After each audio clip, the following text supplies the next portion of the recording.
Air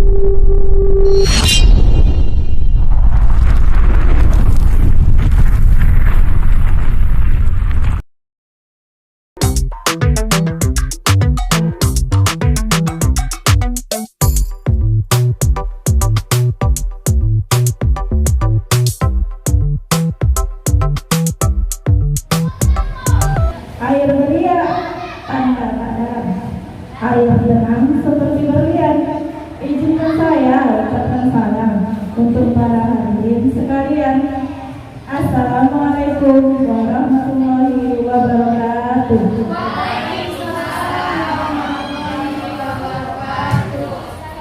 Puji syukur kita hadiahkan kehadirat Allah Subhanahu wa Ta'ala yang mana telah memberi kita nikmat dan karunia-Nya serta kesehatan sehingga kita dapat berkumpul di sini dalam rangka kegiatan diseminasi budaya positif. Tak lupa juga sholawat berangkaikan salam kita hadiahkan kepada junjungan kita Nabi besar Muhammad SAW. Semoga kita tergolong umatnya yang mendapat syafaatnya di akhir kelak. Amin, amin ya rabbal alamin. Adapun tertib acara pada hari ini adalah sebagai berikut. 1. Pembuka oleh saya sendiri. Yang kedua, kata sambutan dari Ibu Kepala Sekolah, Ibu Intan Lestari Siregar, SPD MPD. Dan yang ketiga, kegiatan diseminasi budaya positif yang akan dibawakan oleh Ibu Flora Rindang. Dan yang keempat adalah penutup. Nah, masuklah kita acara yang kedua, yaitu kata sambutan dari Ibu Kepala Sekolah, Ibu Intan Lestari SPD MPD. Kami persilahkan dengan segala hormat.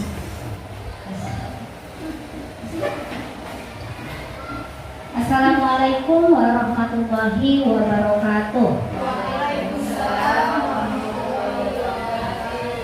Puji syukur kita panjatkan kehadiran Allah Subhanahu wa Ta'ala yang mana pada pagi hari ini kita masih diberi nikmat kesehatan juga kesempatan sehingga kita bisa berkumpul di kelas Ibu Endang dalam rangka acara diseminasi budaya positif yang akan disampaikan Bu Endang nantinya. Tak lupa pula sholawat beserta salam marilah kita hadiahkan kepada baginda Nabi kita Nabi Muhammad SAW. Semoga kita termasuk umat yang mendapat syafaatnya di hari akhir kelak. Amin, amin ya rabbal alamin.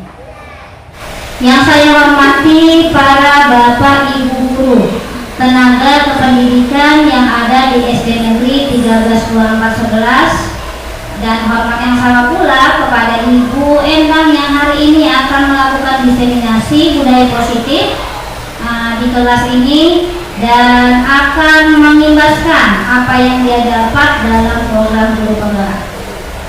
Baiklah, adapun di kata sambutan ini saya mengucapkan terima kasih yang sebesar-besarnya kepada Ibu Endang yang sudah membuat satu kegiatan pengimbasan dari pembelajaran yang didapat di program guru penggerak. Harapan saya semoga apa yang disampaikan Bu Endang ini, bila itu hal baik, dapat kita terapkan dan kita lakukan bersama untuk kebaikan sekolah ke depannya nantinya. Cukup sekian kata sambutan yang saya sampaikan. Saya akhiri dengan wassalamualaikum warahmatullahi wabarakatuh.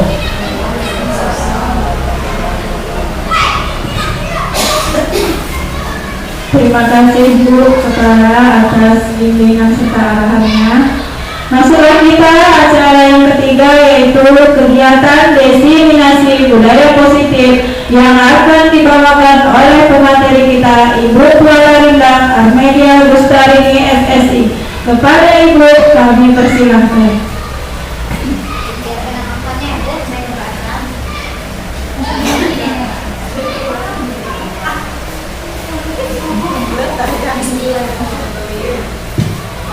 Assalamualaikum warahmatullahi wabarakatuh. Waalaikumsalam warahmatullahi wabarakatuh. Selamat pagi Ibu. Selamat pagi.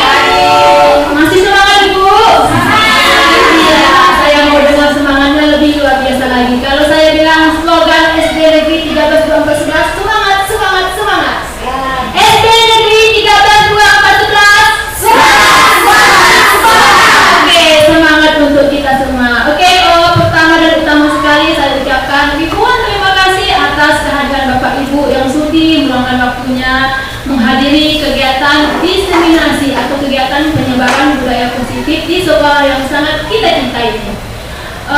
Untuk tidak memperpanjang waktu, saya akan menjabarkan apa itu diseminasi. Diseminasi itu sama dengan penyebaran budaya, yang mana budaya itu adalah budaya positif.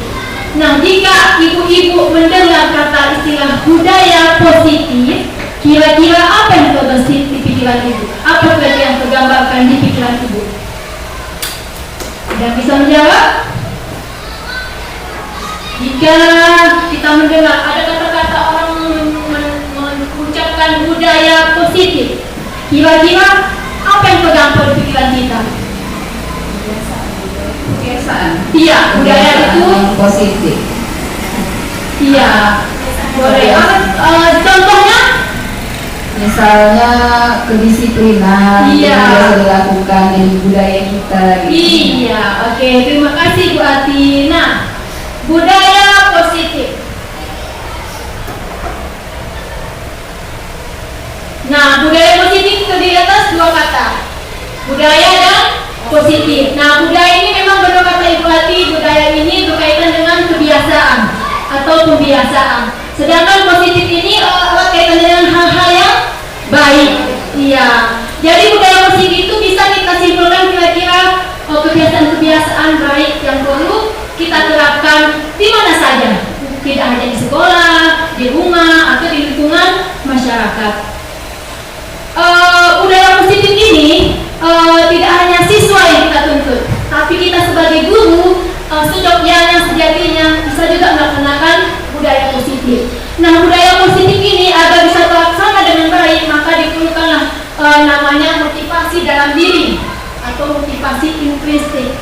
Jika sudah dilakukan dengan kesadaran diri sendiri, maka dia akan membekas. Tidak perlu ada yang melihat. Kadang-kadang kan kita suka dilihat, baru kita biasakan untuk baik. Ketika tak ada yang melihat, itu berarti belum dari dalam diri. Berarti masih ada yang diharapkan, masih ada rasa takut atau meminta pujian. Nah, itu macam-macam. Nah, salah satu contoh budaya positif ini bisa datang tepat waktu, tidak terlambat, mengerjakan PR. Nah, itu contoh-contoh budaya positif. Oke, kita lanjut. Nah, dalam modul saya mengikuti CGP ini dibahas pada modul 1.4, di mana ada 8 subtopik yang dibahas. Memang kelihatannya agak banyak. Yaitu pertama ada namanya perubahan paradigma. Yang kedua materinya adalah disiplin positif. Yang ketiga nilai-nilai kebajikan. Yang keempat kebutuhan dasar manusia. Yang kelima motivasi perilaku manusia. Yang keenam posisi kontrol guru.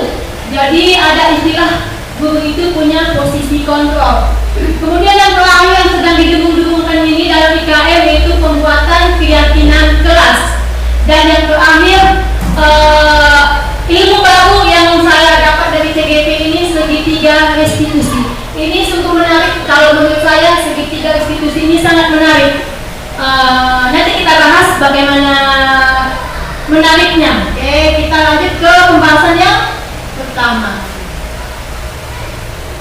Iya. Nah, pembelajaran dengan paradigma baru. Ibu-ibu pernah mendengar istilah student center atau teacher center? Nah, kira-kira student center itu macam mana? Iya, pembelajaran berpusat kepada murid. Apa maksudnya yang berpusat kepada murid? Siswa yang melakukan kegiatan. Iya, siswanya yang lebih aktif dibandingkan guru. Kalau dia teacher center berarti gurunya yang lebih aktif. Kira-kira sekolah kita apakah sudah menerapkan studi center? Ibu Eka macam mana Bu Eka? Tanpa disadari sepertinya sudah. Sepertinya sudah. Ibu Napa? Sudah dulu. Sudah. Ibu Hikmah? Ibu Penjas? Sudah. Alhamdulillah, tepuk tangan untuk kita semua dulu. Nah, jadi alhamdulillah sekolah kita SD Negeri 132411 sudah menerapkan student center. Mungkin belum maksimal ya kan Bapak Ibu.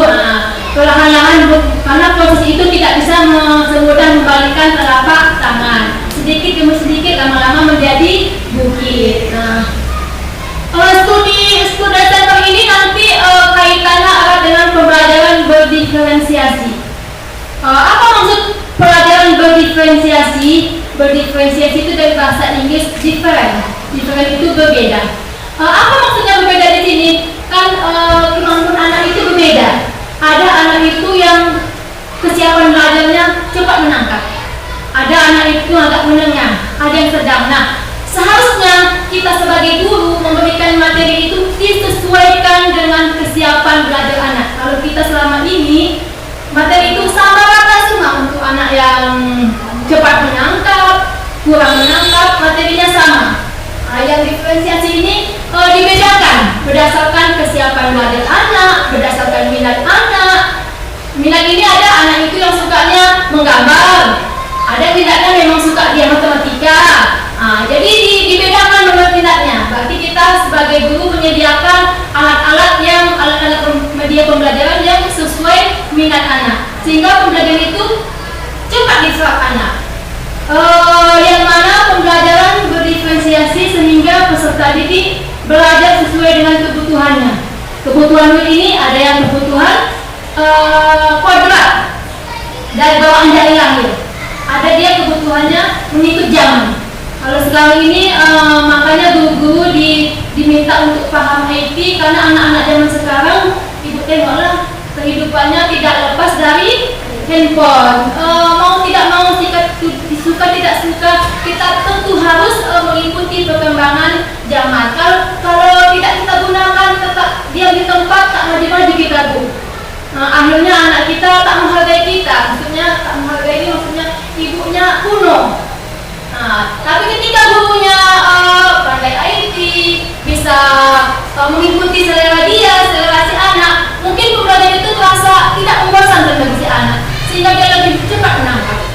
Selanjutnya, sehingga terwujudlah muara akhir dari pembelajaran berdiferensiasi itu adalah terwujudnya profil pelajar Pancasila. Nah, inilah yang didengung-dengungkan Bapak Nadiem kita, Bapak Menteri Pendidikan kita, Pak Nadiem, Mas Nadiem.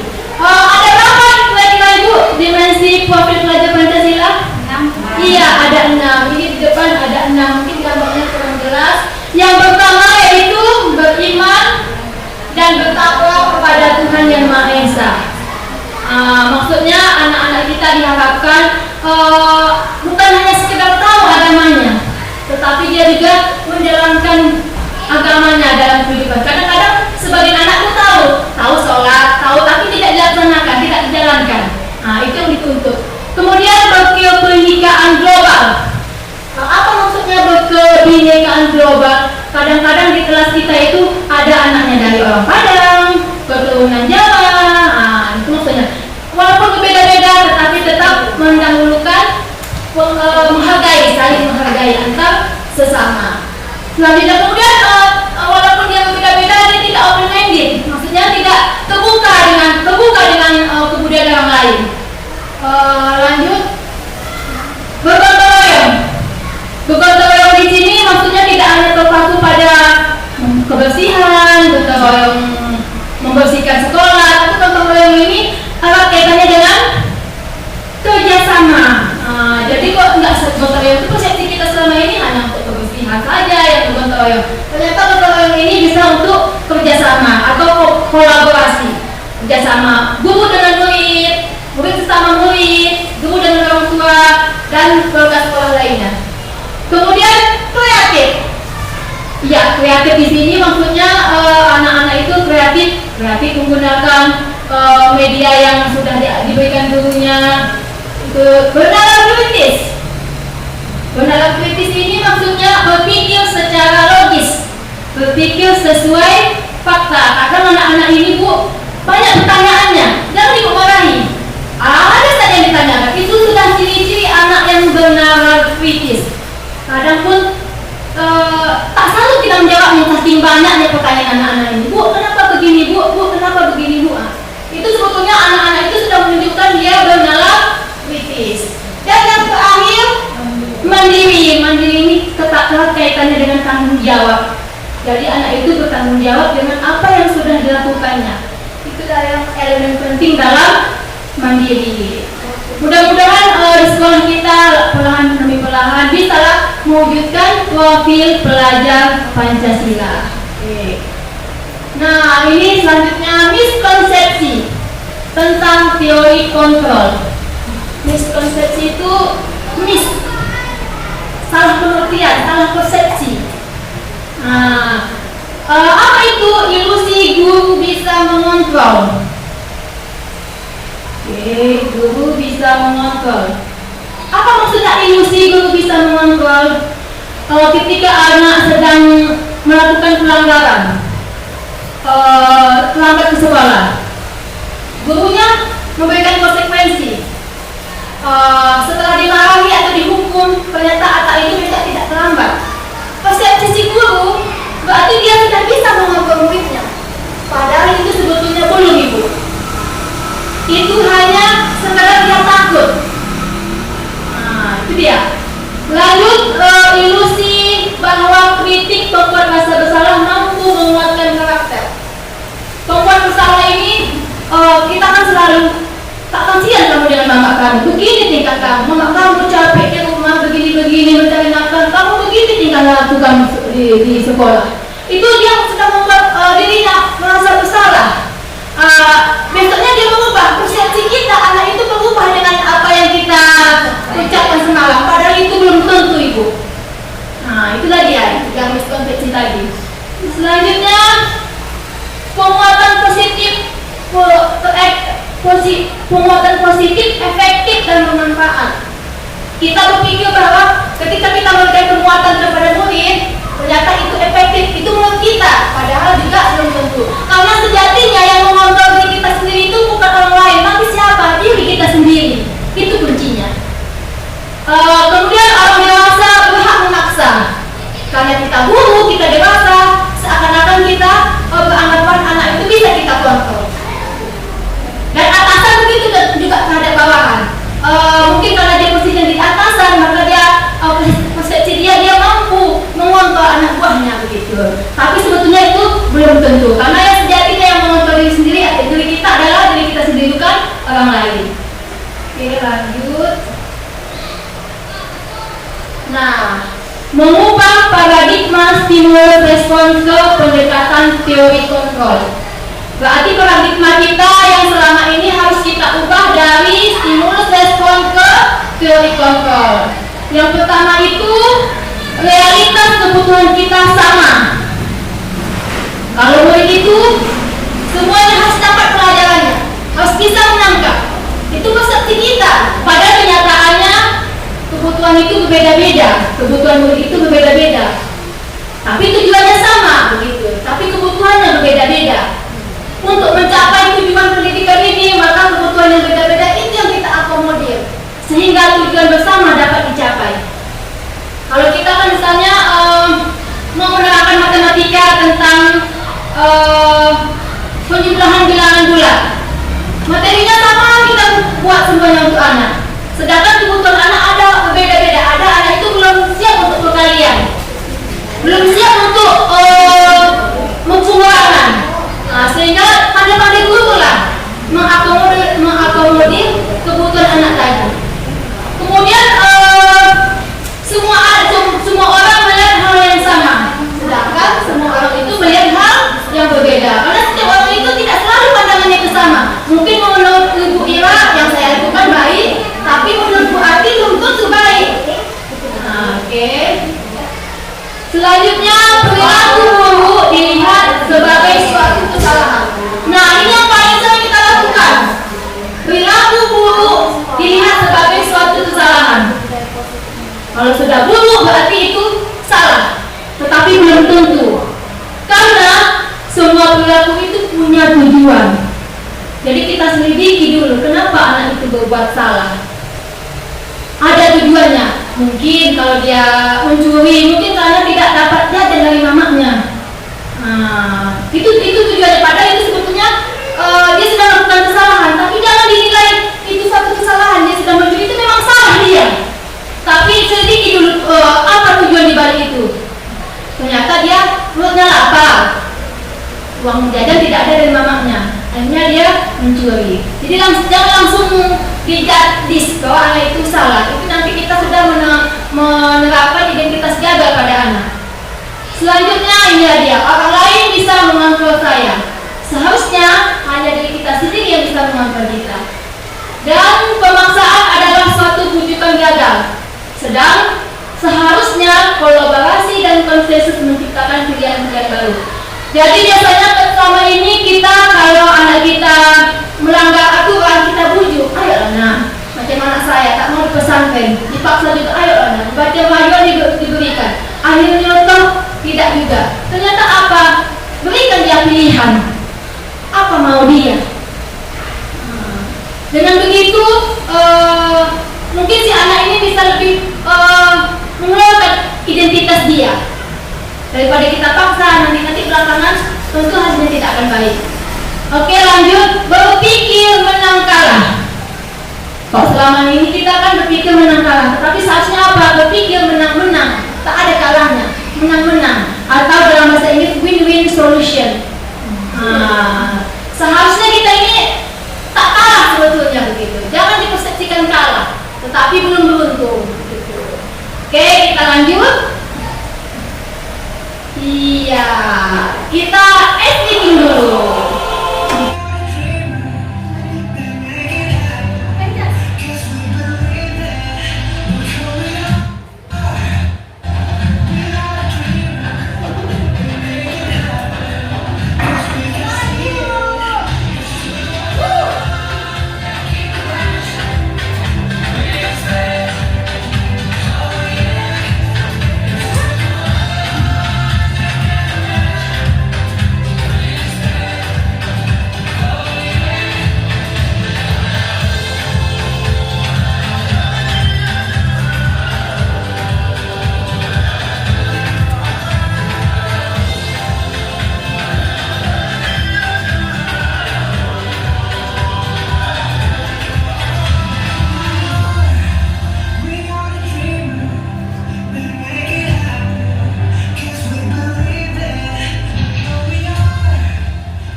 Tadi agak terbuka yang bagian mengantuk. Oke, kita lanjut dengan pembahasan disiplin positif. Nah, disiplin itu berasal dari kata disiplina. Kalau kita selama ini mungkin disiplin itu tepat waktu, aturan begitu. Sedangkan sebetulnya disiplin itu arti katanya belajar, bukan aturan. Disiplin itu mengacu pada disiplin diri yang memiliki tanggung jawab terhadap apa yang dilakukan berdasarkan nilai-nilai yang diyakini. Sedangkan disiplin positif merupakan salah satu cara penerapan disiplin yang bertujuan untuk menumbuhkan kesadaran serta memberdayakan peserta didik tanpa imbalan atau reward atau ancaman atau hukuman. Nah, itu yang saya singgung tadi, beda disiplin dengan disiplin positif. Kalau dia disiplin, itu dia memaksa, harus. Sedangkan kalau dia disiplin positif, itu dia muncul dari dalam diri atau intrinsik, motivasi intrinsik.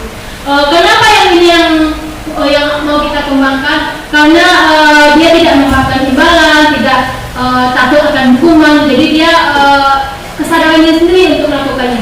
Jika ini suatu pembiasaan terhadap anak didik. Tujuan pendidikan kita adalah menciptakan peserta didik yang memiliki disiplin diri sehingga berperilaku mengacu kepada nilai-nilai kebajikan Nilai-nilai kebajikan universal yang memiliki motivasi intrinsik dalam perubahan perilaku ke arah yang lebih baik. Kira-kira nilai-nilai universal kebajikan universal ini apa saja? Bisa bertanggung jawab, bisa mandiri, saling menghargai, itu termasuk nilai kebajikan universal.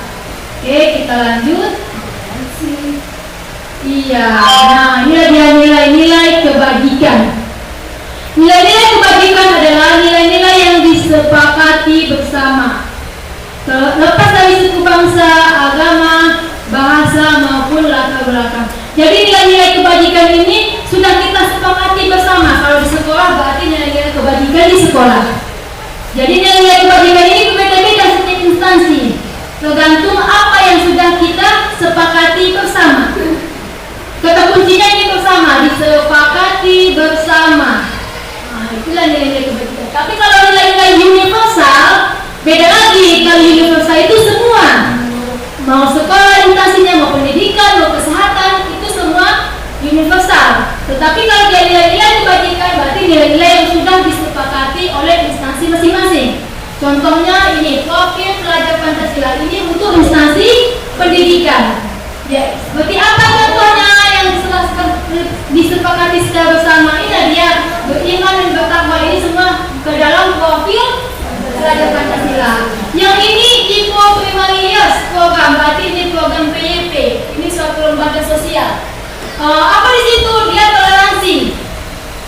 Nah, di sini kalau di IKM ya, di pendidikan dia beriman dan bertakwa. Kalau di sini diganti dengan toleransi. Nah, kemudian rasa hormat, integritas, mandiri, menghargai, antusias, empati, keingintahuan, kreativitas, kerjasama, percaya diri, dan komitmen. Jadi beda-beda. Yang ini lain lagi, ada life skill, keterampilan hidup.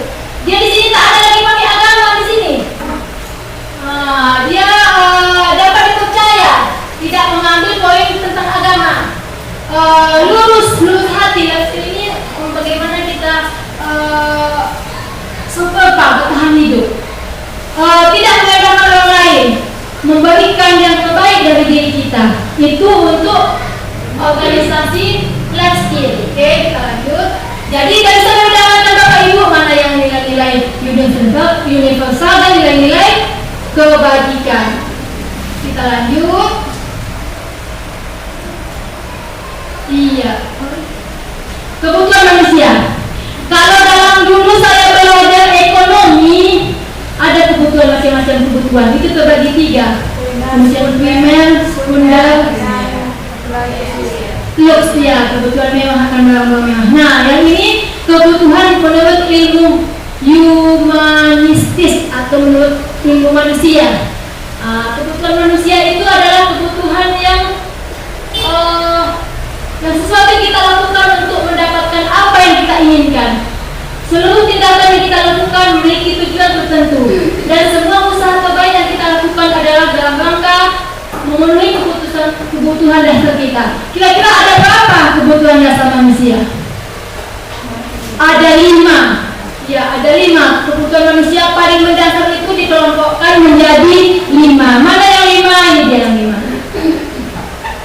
Iya, pertama kebutuhan bertahan hidup atau survival. Apa itu? Makanan. Apalagi pakaian, apalagi tempat tinggal, apalagi keamanan, apalagi kesehatan. Tidak hanya guru, peserta didik juga memiliki ini, karena peserta didik juga manusia.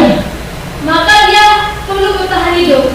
Tapi bertahan hidup yang bagaimana? Kalau kita bawakan kepada murid, kadang ibu-ibu mungkin kejadian di kelas, ada muridnya telusur, tak bergairah dia dalam belajar.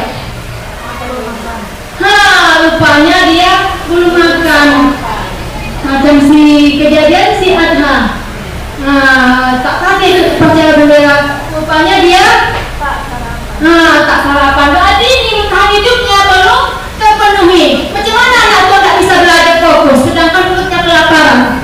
Maka saya itu guru ketika anaknya permisi bu makan, saya lapar. Ya biarkan aja dia pergi makan, jangan lagi dilarang. Karena itu kebutuhan dasarnya. Kalau tak makan dia macam mana pun kita nak memaksanya di kelas, tak akan menyambung juga si anak yang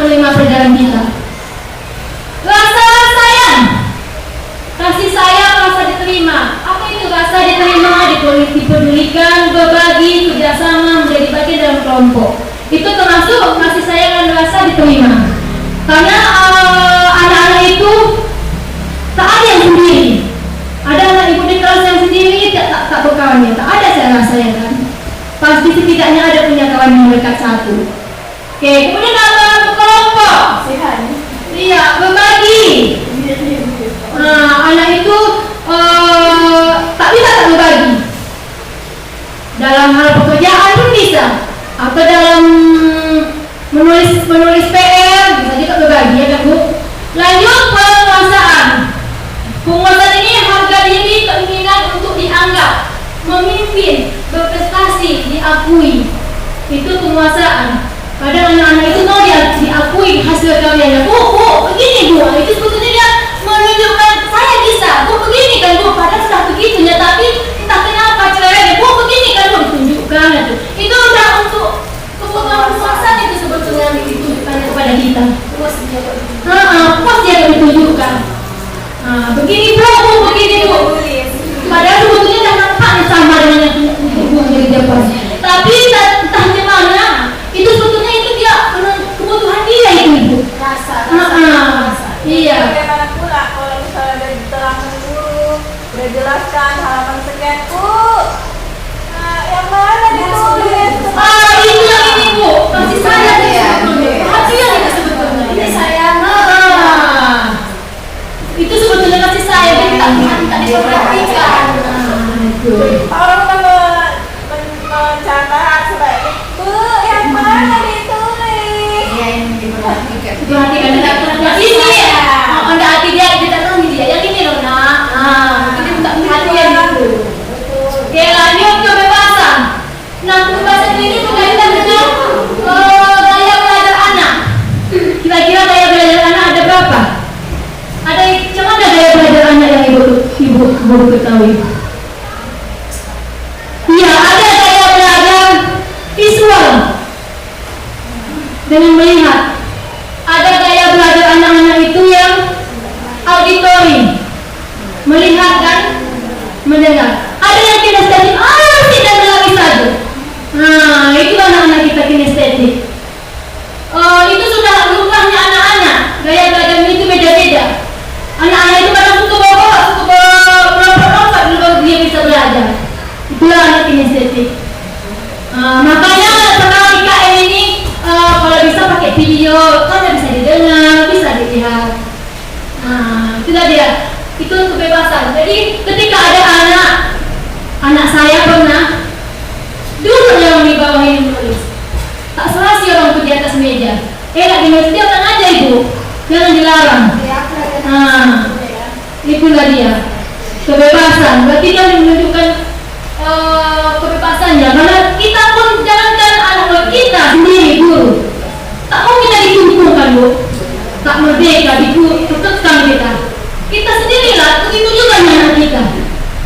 Nah, karena anak itu juga manusia ya kan. Tapi istilahnya begini, tapi tetap dijaga sopan santunnya begitu. Diarahkan yang baik, dia duduk di sini, tapi istilahnya jangan auratnya terbuka gitu. Diarahkan juga, dibiarkan dengan dikontrol gitu. Lanjut yang terakhir, kesenangan. Jadi anak-anak sekali diajak juga semacam tadi ice breaking, pakai humor. Sekarang lagi viral tebak-tebakan di TikTok itu banyak. Bumi itu bulat. Boleh sekali dikasihkan ke murid kita supaya mereka tidak bosan. Oke, kita lanjut. Iya, ini yang paling asik. Motivasi perilaku manusia. Jadi motivasi itu dibedakan menjadi dua. Ada dia namanya motivasi intrinsik. Motivasi yang ada dari dalam, intrinsik itu dalam, untuk menjadi orang yang mereka inginkan dan menghargai diri sendiri dengan nilai-nilai yang mereka percaya. Kemudian ada namanya motivasi ekstrinsik, motivasi yang datang dari luar, untuk menghindari ketidaknyamanan dan hukuman, untuk mendapatkan imbalan atau penghargaan dari orang lain. Jadi kira-kira yang mana yang harus motivasi itu? Iya, motivasi yang paling bisa, yang bagus itu motivasi intrinsik. Kalau sudah untuk menghindari Kalau ada ibu kepala sekolah, baru kita datang cepat. Itu kita takut ditegur, ya kan? Nah, kalau tak ada ibu kepala sekolah, sesaat kita datang. Berarti itu kalau datang dari diri. Iya, itu masih motivasinya motivasi ekstensif. Dari situan tadi biasa. Nah, kepala cepat datang. Lama-lama terbiasa cepat datang. Tadi sekarang zamannya kan berbeda. Iya, betul.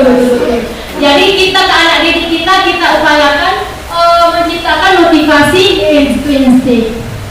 Oke, kemudian untuk mendapatkan imbalan, nanti siapa yang siap, ibu kasih nilai 100. Nah, berarti dia sudah bersiap. Kalau tak ada pada 100 tak siap tanggung. Nah, begitulah istilahnya. Berarti itu motivasinya masih Dari luar. iya, dari luar. Oke, kita lanjut. Nah, ini dia. Hukuman, konsekuensi, dan restitusi. Ini kita berikan ketika ada anak yang melanggar aturan atau berbuat salah. Yang pertama namanya hukuman. Nah, hukuman ini saya kita lakukan. Mayoritas pendidik itu selalu menerapkan hukuman. Hukuman itu apa? Tidak terencana atau tiba-tiba. Misal dia tak mengerjakan PR, tiba-tiba saya silakan mandi, tak mengerjakan PR, atau disuruh menulis di muka tiang bendera. Itu tiba-tiba tak kita rencanakan. Undang-undang hati kita saja mau mengasih apa, atau menulis satu lembar saya tidak akan terlambat, atau tahun barusan ini ibu gurunya datang minta tanda tangan ke keliling ke masing-masing guru permintaan maaf. Itu sebetulnya termasuk hukuman. Kemudian murid tidak tahu apa yang akan terjadi tidak dilibatkan, karena murid itu tidak dilibatkan dalam membuatnya. Guru dari satu arah gurunya yang memberikan hukuman, si murid tak tahu-tahu. Nah, itu tadi hukuman bersifat satu arah. Berupa hukuman fisik atau psikis. Hukuman fisik ini bisa push up, lari keliling lapangan. Nah, kalau psikis ini gimana? Mungkin dari kata-kata ibu guru, kamu gitu. Itu psikis atau on. Nah, itu sebetulnya tidak boleh. Kenapa? Saya mengalami sendiri waktu SMP. Belajar matematika. Ya, belajar matematika kan suka mencoba kayak gitu, kali bikin selesai-selesainya. Muka halaman ini 2 lembar. Yang ini catatan saya buat, yang ini saya buat untuk selesai. Saya bikin di sini. Ditunggu ibu gurunya, yang jorok kamu. Dibilangnya jorok. Seakan-akan padahal catatan kitanya membekas lama-lama dari ingatan saya. Nah, sampai sekarang pun teringat. Padahal mungkin untuk anak lain jorok itu gak biasa apa, tapi itu masing-masing kita. Kalau menurut saya jorok itu saya sudah rasanya sudah kecil hati gitu. Nah, oke, lanjut. Apa namanya itu hukuman? Selanjutnya ada konsekuensi. Nah, konsekuensi ini kita rencanakan dengan murid. Murid itu sudah tahu, dia ditulis. Kalau tidak mengerjakan PR, hukumannya denda 2.000. Itu termasuk apa? Konsekuensi. Nah, kalau tak bikin PR apa yang ibu buat? Mungkin anaknya bawa denda 2.000. Berarti anaknya tahu kalau tak bikin PR denda 2.000. Berarti guru dengan anak yang menyepakati. Berarti inilah dia termasuk konsekuensi. Kalau hukuman tadi hanya gurunya saja, anak tak tahu-tahu. Kemudian murid tetap tidak nyaman. Ini yang dua-dua ini tetap membuat murid tidak nyaman. Yang ketiga, sikap guru selalu memonitor murid. Nah, yang perlu ini adalah ini restitusi. Ini adalah istilah baru. Saya pun baru ini tahu sejak ikut CGP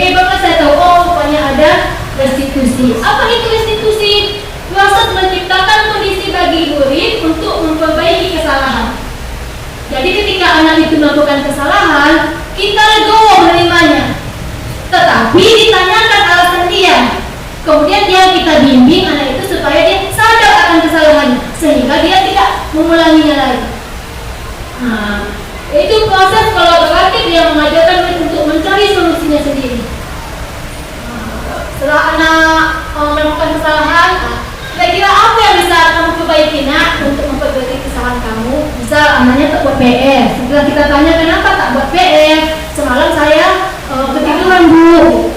Jam berapa kamu tidur? Jam 12 misalnya. Apa yang bisa kamu lakukan besok supaya kamu tidak lagi buat PR? Saya tidur lebih cepat Bu. Itu dia masih anak yang mencari solusinya sendiri. Kita membantu membimbingnya, memberikan pertanyaan pemantik atau pertanyaan terbimbing. Oke, kita lanjut. Iya, posisi kontrol guru. Nah, Ibu simak video ini, nanti ada posisi kontrol guru. Mudah-mudahan agak tergambar, terbayang sedikit apa itu posisi kontrol guru.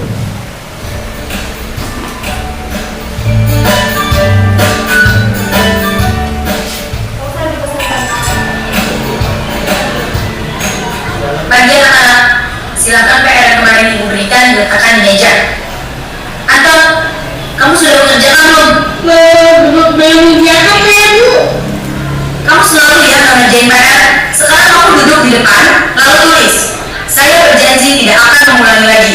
Saya berjanji akan berusaha menjadi murid yang rajin belajar sampai pelajaran saya selesai.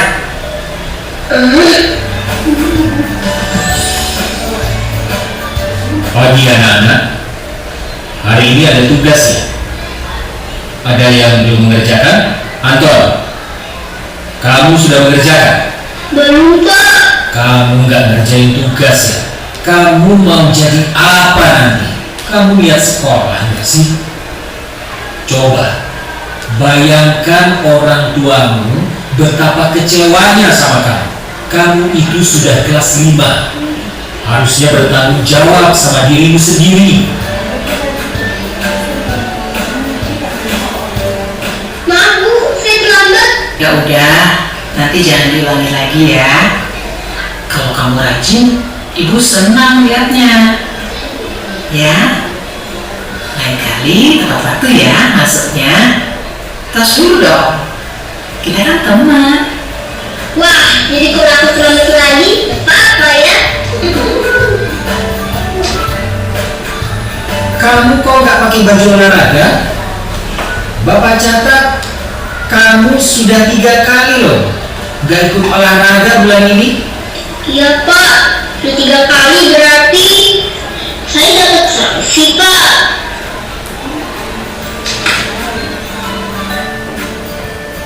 Ini Bu, saya mengumpulin tugas. Maaf ya Bu, saya terlambat mengumpulin tugas. Kenapa kamu terlambat mengumpulkan tugas? Iya Bu, saya kalau sore banyak Ibu jaga warung, gak sempat kerjain tugas. Kira-kira nih, apa yang bisa kamu perbaiki supaya kamu bisa mengerjakan tugas tepat waktu? Coba, kapan biasanya kamu membantu Ibu jualan? Setiap benar sampai jam 8 malam Bu. Bagaimana kalau kamu membuat jadwal? Kapan kamu akan mengerjakan tugas? Oh gitu ya Bu, saya coba deh Bu, terima kasih Bu. Oke, kita lanjut. Ini sudah, kita lanjut video baru. Nah, ini ada 5 posisi kontrol guru. Ya, yang pertama posisi penghukum. Itu tadi ibu gurunya menghukum anaknya menulis 100 iya di buku tulisnya, berarti posisi penghukum. Kemudian posisi pembuat rasa bersalah dengan kata-kata apa kamu nggak kasihan sama bapak ayah orang tua kamu, berarti menyebabkan anak timbul rasa bersalah. Posisi teman, nada bicaranya sebagai teman, ayolah tolong ibu gitu. Oke, lanjut adalah posisi pemantau. Posisi pemantau ini kaitannya ada sanksi, ada konsekuensi. Kemudian manajer. Nah, kira-kira kita berkaca dengan diri kita, sudah di posisi manakah kita? Kalau saya teman, masih teman. Iya, rasa bersalah pernah juga. Penghukum sering. Penghukum. Nah, tidak apa-apa Ibu, mungkin posisi ini hari ini kita teman, besok mudah-mudahan kita bisa jadi pemantau. Pelan-pelan kita ubah diri kita. supaya jadi manajer terakhir. Oke, ini kita ada studi kasus ya Ibu. Oke. Iya. Misalnya ada kasusnya siswa tidak memakai atribut lengkap saat upacara.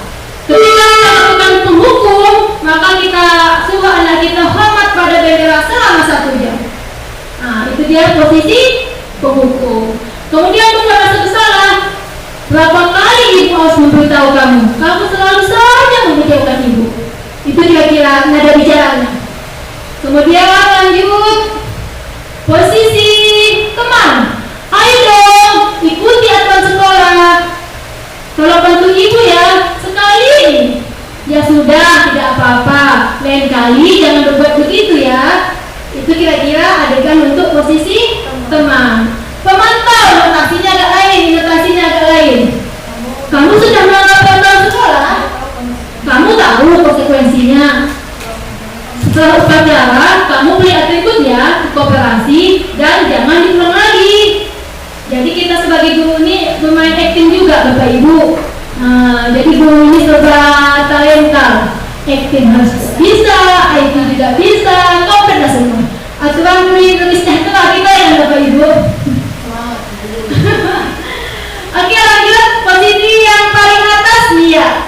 Posisi manajer. Apakah kamu tahu kesalahanmu? Kira-kira bagaimana kamu memperbaiki kesalahanmu? Nah, berarti dia anak itu disuruh pikir sendiri apa salahnya. Kemudian kita bantu. Kira-kira apa yang bisa dilakukan untuk memperbaiki kesalahannya? Itulah dia posisi manajer. Oke. Kita lanjut next. Nah, ibu saya bawa untuk studi kasus. Apakah sudah paham ya? Saya kecewa sekali dengan kamu. Posisi apa itu kira-kira? Bu Fitri? Membuat rasa bersalah. Saya kecewa sekali dengan kamu. Apa itu Bu Fitri? Teman sekalian apa? Satu aja. Posisi yang mana? Dari kalimat tadi kan? Nah, yang mana kira-kira? Saya kecewa sekali dengan perbuatan kamu. Saya kecewa sekali dengan perbuatan kamu. Posisi apa? Rasa bersalah. Kita cek apakah posisi rasa bersalah. Iya, membuat rasa bersalah. Oke, selanjutnya. Kamu tidak pernah melakukannya. Kamu tidak pernah melakukannya. Posisi apa itu? Kesalahan mudah. Dia 5. Yang ketiga apa? Apa yang ketiga? Teman. Ayo, kalian terima kan? Hukuman, membuat rasa bersalah, teman, pemantau, manajer. Tadi kan membuat rasa bersalah sudah. Berarti tidak itulah yang lain. Apa itu? Kamu tidak pernah melakukannya. Terima kan? Gak apa-apa, ayo. Terima? Hukuman. Berarti? Hukuman apa? Hukum. Mereka? Hukum Bu Fitri? Bu Penyas? Iya, kita cek. Iya, membuat hukuman. Tepuk tangan dulu. Nah, udah berapa sih nilainya? Oke, lanjut. Next. Apa rencanamu untuk menyelesaikan masalah ini? Manajer. Yes, manajer. Laki sudah paham sekali. 300. Lanjut. Nah,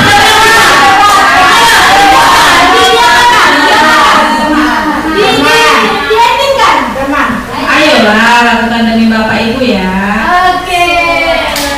Termasuk teman. Iya, teman-teman. Oke. Terima kasih Bu Eka. Iya, teman. Dengan nada yang cocok dengan sebagai teman. Ayolah, lakukan demi Bapak Ibu ya. Oke, terakhir next. Kamu tidak pernah mendapat nilai jika tidak mengerjakan tugas. Apa? Iya, memantau karena dia ada konsekuensinya. Jika tidak mengerjakan tugas, maka konsekuensinya dia tidak mendapatkan nilai. Itulah ciri-ciri dari posisi pemantau. Oke, pembahasan yang lain kita satu pembahasan lagi itu yang paling menarik kalau menurut saya di CGP, segitiga restitusi dan keyakinan kelas. Oke, sebelum restitusi kita paham dulu keyakinan kelas. Karena sebelum kita melangkah ke restitusi, kita harus buat dulu keyakinan kelas.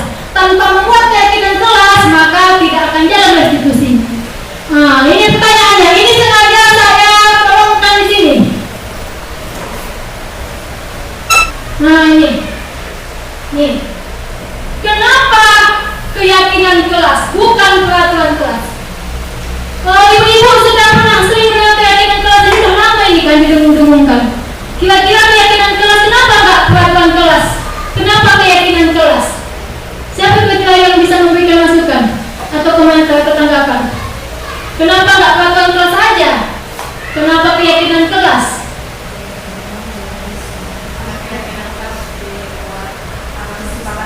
Iya, bagus, 100 untuk BK. Karena keyakinan kelas dibuat kita bersama siswa, sedangkan peraturan hanya gurunya saja yang membuat. Nah, itulah bedanya. Keyakinan kelas, kemudian keyakinan kelas itu dia menggunakan kata-kata positif. Nah, kita lanjut ya. Nah, dia bersifat abstrak, tak nampak wujudnya. Kemudian bersifat universal, bersifat umum. Kemudian dibuat dalam pernyataan positif. Pernyataan positif. Ini kalau memang belum, nanti bisa dites. Mentesnya itu anak-anak bisa dibuat pakai sticky note. Jadi supaya kelas kita nyaman, indah, apa kira-kira yang perlu kita buat, kata kita buat. Nanti anak-anak itu menulis di kertasnya masing-masing. Bisa jadi katanya tidak ribut, apalagi tidak. Jangan berlari-larian. Itu anak-anak masing-masing itu banyak itu kata anak. 20 anak kita bagi 20 lah nanti tempelan-tempelan. Boleh dibuat pakai sticky note. Atau boleh dia menulis di bukunya masing-masing pakai kata selambat pun boleh. Nah, nanti itu kan ada yang sama itu nanti Bu. Nah, sebanyak 20 anak, mungkin dua-dua ada kata yang sama. Kita gabung menjadi satu. Misalnya tidak ribut di kelas. Tidak mengganggu kawan, mungkin kata-katanya ditukar jadi tertib di dalam kelas. Berarti sudah menyangkut tidak ribut, tidak mengganggu teman. Jadi disatukan dia. Nah, kemudian disesuaikan dengan kondisi sekolah, disesuaikan dengan kondisi kelas. Berarti beda titik kelas. Kelas Bu Ati beda, kelas saya beda. Itu tergantung muridnya apa yang mau disepakati. Mungkin di kelas Bu Ati yang masuk terlambat tak masuk keyakinan kelas, bisa jadi di kelas saya masuk. Nah, tergantung kelas masing-masing. Oke, selanjutnya semua kelas sekolah atau kelas dilibatkan untuk membuat keyakinan seperti yang diungkapkan oleh Ibu Eka. Oke, lanjut. Nah, ini yang tadi, yaitu segitiga restitusi. Segitiga restitusi ini adalah suatu proses dialog yang dijalankan oleh guru agar murid dapat menjadi mandiri dan bertanggung jawab. Ini segitiga restitusi ini kita terapkan ketika ada anak kita yang melanggar kesepakatan kelas tadi. Nah, itu dia. Kalau kita tidak buat kesepakatan kelasnya, tidak bisa kita terapkan segitiga restitusinya. Jadi terlebih dahulu kita praktekkan dulu membuat keyakinan kelas. Nah, segitiga ini namanya segitiga, berarti ada 3 proses yang akan dijalani. Yang pertama namanya menstabilkan identitas. Kemudian langkah kedua, validasi tindakan yang salah. Dan yang terakhir yang merah adalah menanyakan keyakinan. Nah, kita tengok apa itu menstabilkan identitas. Iya, kata-kata yang sering kita gunakan untuk ciri-ciri menstabilkan identitas adalah ini. Berdasarkan prinsip membuat kesalahan adalah bagian dari proses pembelajaran. Jadi membuat anak buat salah itu wajar. Itu adalah proses pembelajaran. Jadi jangan anak langsung ketika membuat kesalahan langsung kita just get dia. Itu nanti anak kita menjadi mentalnya down. tetapi dia harus kita jadikan sebagai pembelajaran. Yang pertama, kita usaha untuk menstabilkan identitasnya dengan kata-kata berbuat salah itu wajarnya. Semua manusia pasti berbuat salah. Kemudian ibu tidak pernah melakukan itu. Kemudian apa lagi? Ibu tidak mau mencari siapa yang salah, tapi ibu mau mencari solusi dari masalah ini. Kemudian kamu berhak berbuat begitu. Kalau ibu di posisi kamu, ibu mungkin akan melakukan hal yang sama dengan kamu. Misalnya bukunya dikoyak temannya, dipukul dia kawannya. Kita posisikan untuk stabilitas. Kalau ibu posisi kamu, ibu pun nanti marah juga nih kayak kamu. Itu dalam tahap menstabilkan identitas. Maksudnya kita meredakan amarah si anak atau meredakan rasa bersalah dia melanggar peraturan. Oke, lanjut masuk tahap validasi tindakan yang salah. Kamu pasti punya alasan melakukan itu. Kita berarti menanyakan alasan kenapa anak itu melanggar peraturan. Kemudian padahal kamu bisa melakukan yang lebih buruk dari ini. Mungkin saling mengejek dan tidak lebih buruk dari itu. Untung tidak sempat dijambaknya, hanya mengejek saja. Tapi itu dalam anak mestinya, oh masih wajarnya kesalahan, tak berat kali kesalahan saya. Itu persepsi anak. Lanjut, kamu patut bangga karena telah melindungi sesuatu yang penting buat kamu. Kadang anak-anak ini kalau menyebutkan nama mamanya, nama ayahnya, mengamuklah dia. Berarti dalam persepsi dia sedang melindungi apa yang hak dia. Dia seakan-akan kalau mamanya disebut seakan-akan mengejek lah begitu, diejek. Padahal sebetulnya tidak. Kemudian kamu melakukan karena mempertahankan sesuatu yang penting bagimu. Oke, lanjut. Yang terakhir dia menanyakan keyakinan kelas. Inilah dia. Apa keyakinan kelas kita? Misalnya tadi tidak ribut, berarti orang ribut. Apa keyakinan kelas kita? Dikatakan pada anak. Tidak ribut, Bu. Berarti kamu sudah melanggar atau tidak? Dijawabnya tidak karena itu namanya menanyakan keyakinan. Nilai-nilai apa yang telah disepakati bersama? Tidak mencontek, Bu. Apakah kamu sudah menjalankan yang disepakati bersama? Belum, Bu. Itu dia. Kamu ingin menjadi orang seperti apa? Itu dia tahap dalam menanyakan keyakinan. Oke. Nah, ini praktek saya membuat segitiga restitusi di kelas.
stabilitas identitas sebetulnya sehari-hari sudah kita laksanakan. Cuma mungkin prosedurnya cuma ada yang kurang satu, mungkin tidak ada pakai kesepakatan kelas. Kita lanjut ke akhir. Betul. Iya. Dalam menerapkan program disiplin positif, hendaknya guru memiliki standar kepribadian profesional dan sosial yang baik, di mana guru mampu merefleksi dirinya dalam posisi kontrol saat ini, bagaimana perjalanan diri sebagai among atau sebagai manajer yang menuntun murid-murid menjadi insan yang mandiri, merdeka, dan bertanggung jawab. Nah, demikianlah ibu-ibu kegiatan diseminasi kita pada hari ini. Saya tutup dengan mengucapkan hamdalah. Alhamdulillah rabbil alamin. Terima kasih kami sampaikan kepada Ibu pemateri kita, Ibu Flora Rindang Armedia Gustarini. Semoga apa yang disampaikannya bisa kita terapkan di sekolah dan di kehidupan kita sehari-hari. Dan semoga juga ada